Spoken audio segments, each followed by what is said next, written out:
Goldilocks and the Three Bears.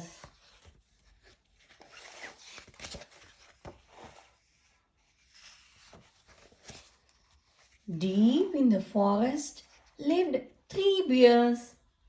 There was big father bear, middle-sized mother bear, and a tiny little baby bear. Father bear had a big voice. Pardon? Mother bear had a middle-sized voice. Pardon? Baby bear had a tiny little voice. Hello there. You could really just hear it. Bright and early, one morning, Mother Bear was busy making breakfast. We will enjoy our porridge even more if we have a little walk first.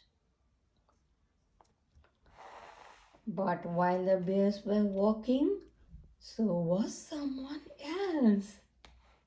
It was a little girl called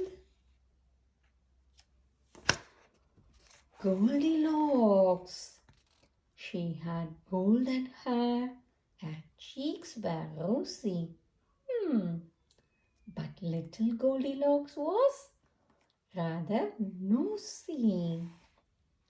When she saw the house with the door open wide, that naughty little girl walked right inside.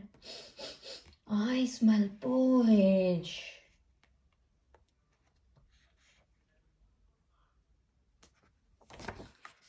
Goldilocks was feeling peckish. There on the table, she saw 3 bowls of porridge. She picked up a spoon to have a taste. The first bowl of porridge was too hot. Ouch! The second one was much too lumpy.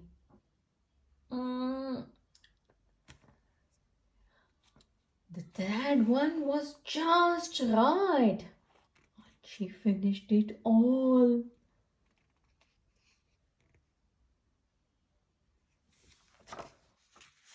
Feeling rather full and sleepy, Goldilocks looked for a chair. 1, 2, 3 chairs. The first chair was too hard. The second chair was too soft.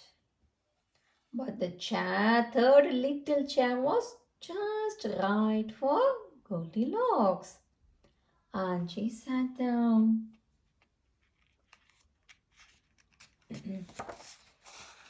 Gosh! Ouch! She smashed the little chair. Goldilocks felt tired and cross after such a bruising bump.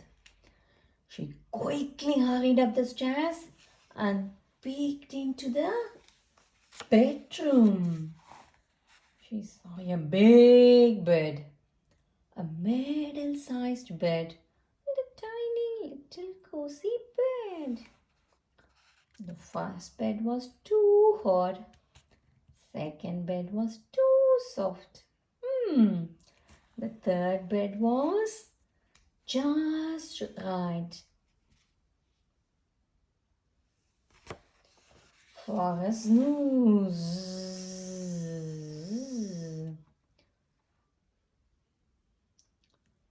Meanwhile, on the forest track, the 3 bears were coming back. They noticed right away that things were wrong. I smell trouble. Doors were open. Someone's been eating my porridge. Someone is eating my porridge. Someone's been eating my porridge. Eat down, they have not eaten up. Sniff.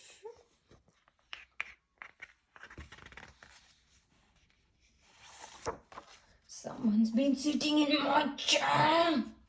Someone's been sitting in my chair. Someone's been sitting in my chair too. Little bear was saddest of all. His chair was completely broken, nothing left of the chair.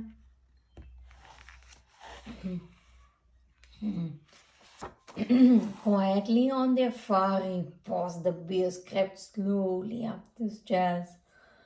Someone's been sleeping in my bed, grunted Father Bear. Someone's been sleeping in my bed, said Mother Bear. Someone's been sleeping in my bed, squeaked Baby Bear. Woo-hoo! And she's still there. Baby Bear's tiny voice woke Goldilocks. She opened one eye and then the other. Then she leapt out of bed and ran out of the house and never went back. What's more, after that, Goldilocks had never had porridge for breakfast.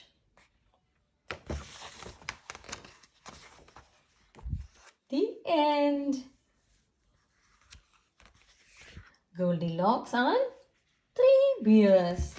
A perfect introduction to timeless and treasured stories with amusing pictures and lots of funny rhythm and rhyme to delight young children. Ideal for reading aloud and sharing with your little one.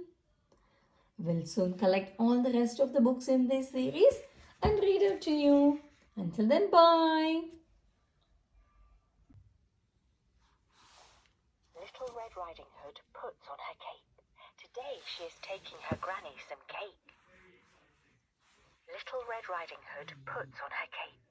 Today she is taking her granny some cake.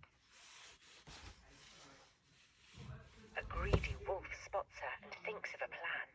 I'll gobble up sweet little Red and her gran. He races to Granny's and tiptoes inside. Then he takes a huge leap. Granny's eyes open wide. He swallows her whole before Granny can shout. From inside his tummy, she cries, "Let me out!"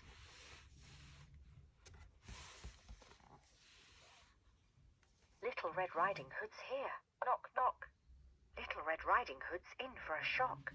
My goodness, what big eyes you have, Granny dear. That's so I can see you. Don't worry, draw near. My goodness, what big ears you have, Granny dear. It's too dark to see you. You're not very clear. Enough of your chatter. The wolf starts to frown. In one great big gulp, the wolf swallows her down. A woodcutter hears the wolf snoring in bed. In a flash, he has freed Granny and Little Red. Little Red Riding Hood skips through the trees. "I'm giving up, people," sighs Wolf. "I'll eat cheese."